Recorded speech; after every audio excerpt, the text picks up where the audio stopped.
इंसान के हाथ से छीना जा सकता है लेकिन उसके भाग्य से नहीं। नमस्कार दोस्तों, एक और छोटी सी कहानी के साथ आपका फिर से स्वागत है। कहानी हर कहानी की तरह बहुत छोटी होने वाली है, लेकिन आपको जीवन की एक बहुत बड़ी सीख देकर जाएगी। तो दोस्तों, अगर आपको कहानी जरा भी पसंद आती है तो प्लीज वीडियो को लाइक और चैनल को सब्सक्राइब जरूर करें। कहानी है बहुत पुराने समय की। एक राजा था, एक राजगुरु थे। राजगुरु है जो राजा के पास कभी कभी आते थे, क्योंकि उन्होंने नदी के किनारे एक स्कूल खोल रखा था और उस स्कूल में जो बच्चों को शिक्षा देते थे उसी में ज्यादातर अपना समय बिताते थे। राजगुरु एक दिन राजा के पास आए हुए थे और देखते हैं कि राजा काफी चिंतित था। राजगुरु राजा से पूछते हैं कि आप क्यों चिंतित हैं। तभी राजा कहता है कि राजकुमारी है, विवाह की योग्य हो गई है, उनके योग्य वर को ढूंढने के लिए मैं चिंतित हूँ। उनके योग्य कोई वर नहीं मिल रहा है। तभी राजगुरु कहता कि आप राजकुमार की कुंडली मुझे दिखाइए। और राजगुरु है जो राजकुमार की कुंडली देखते ही हैरान हो जाता है, क्योंकि राजकुमारी की कुंडली बहुत ही अच्छी थी। जिससे भी उनकी शादी होती उनके भाग्य को चमका देती। अगर उनकी शादी राजा से होती तो वह महाराजा बन जाते, और महाराजा से होती तो वह सम्राट बनते। यह देखकर राजगुरु के मन में लालच आ जाता। सोचता है अगर राजकुमारी की शादी मेरे मुझसे हो जाए तो मेरा भाग्य चमक जाएगा। इसलिए वह एक चाल चलता है और राजा को कहता है कि राजकुमारी की कुंडली है बहुत ही अच्छी है, जिससे भी इनकी शादी होगी उनके भाग्य को चमका देगी।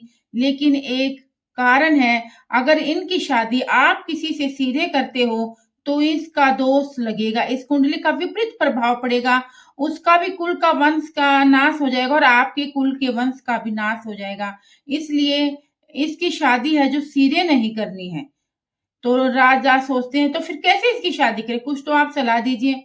तभी राजगुरु कहते हैं कि राजकुमारी को एक संदूक में बैठा दीजिए, उनके साथ कुछ ज्वेलरी रख दीजिए, हीरे जवाहरात, जो इनकी विपत्ति के समय में काम आ जाए। वैसे तो जरूरत नहीं पड़ेगी, क्योंकि जो इनकी कुंडली है जिससे भी इनका विवाह होगा, जो इनको मिलेगा अपने आप, तो उनके भाग्य को चमका देगा। चाहे वो कैसा भी इंसान हो, चाहे वह आम इंसान भी क्यों न हो, उनका भाग्य चमक जाएगा।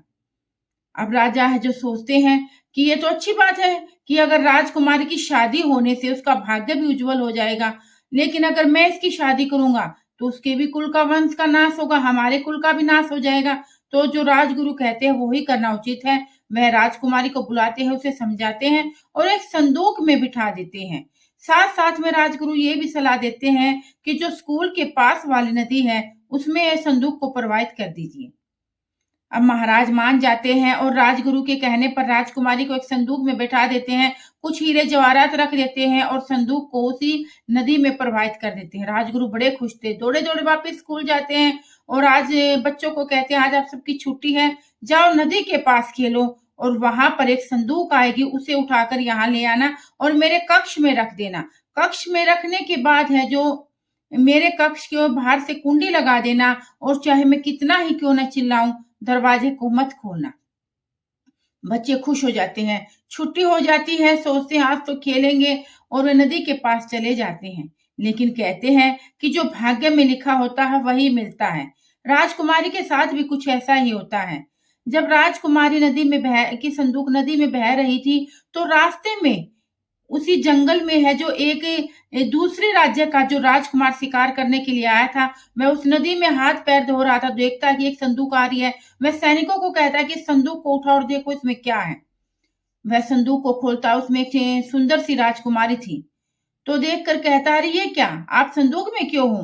तो वह बताती है कि इस तरह से मेरी कुंडली में दोस्त और मेरे पिताजी ने ही मुझे इसमें रखा था कि जिससे भी आपकी शादी होगी उसका भाग्य चमक जाएगा, जिसको आप मिलोगे। तो राजकुमार कहता आप क्या करें। तो राजकुमारी कहती है करना क्या, आप शादी कर लेते हैं। और जो वे हीरे जवाहरात संदूक में रखे थे उसी में से एक अंगूठी निकाल कर राजकुमार राजकुमारी को पहना देता है। दोनों की शादी हो जाती है, सैनिक तालियां बजाते हैं। लेकिन अब राजकुमार सोचता है कि संदूक को खाली वापस क्यों भेजा जाए, इसमें कुछ चीज डाल देते हैं और उसमें वह कुछ चीज डालकर वापस उसे प्रवाहित कर देता है। बच्चे नदी के पास खेल रहे थे, देख रहे थे अभी तक तो कोई संदूक नहीं आई। लेकिन अब उनका ध्यान जाता है, एक संदूक उनकी साइड आ रही थी और वह बच्चे है उस संदूक को बड़ी मुश्किल से 20-25 बच्चे बड़ी मुश्किल से उठाकर उस कक्ष तक लेकर आते हैं और अपने गुरु के कक्ष में रख देते हैं और बाहर से कुंडी लगा देते हैं।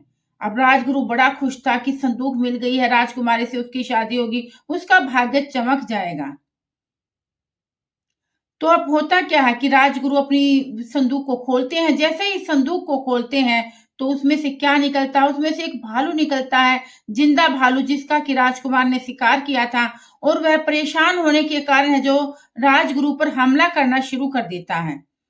अब राजगुरु समझ चुके थे कि उसकी मृत्यु निश्चित है, क्योंकि चिल्लाता है, लेकिन बाहर से बच्चे हैं, नहीं खोलते, क्योंकि उन्हें पहले ही मना कर दिया था। एक बच्चा खोलने की कोशिश भी करता है तो जो मॉनिटर था मना कर देता है, अरे नहीं, राजगुरु ने मना कर रखा है तो नहीं खोलना, और नहीं खोलते।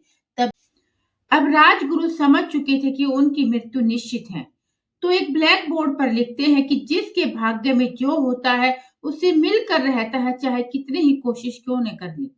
और जिस इंसान पर जो बुराइयां हैं हावी हो जाती है, उस इंसान का अंत निश्चित है। और भालू है जो उसे गुरु को खा लेते हैं। तो दोस्तों, यह छोटी सी कहानी हमें सिखाती है कि जो हमारे भाग्य में है वो मिलकर रहता है, लेकिन जब हमारे ऊपर हम बुराइयां हावी हो जाती है तो इंसान का जो अंत है वो निश्चित है। तो दोस्तों, आपको ये वीडियो या कहानी कैसी लगी? अगर आपको कहानी जरा भी अच्छी लगी हो, कहानी से कुछ भी सीखने को मिला हुआ, तो प्लीज वीडियो को लाइक और चैनल को सब्सक्राइब जरूर करें। धन्यवाद। मिलते हैं एक और वीडियो के साथ, तब तक के लिए जय श्री राम दोस्तों।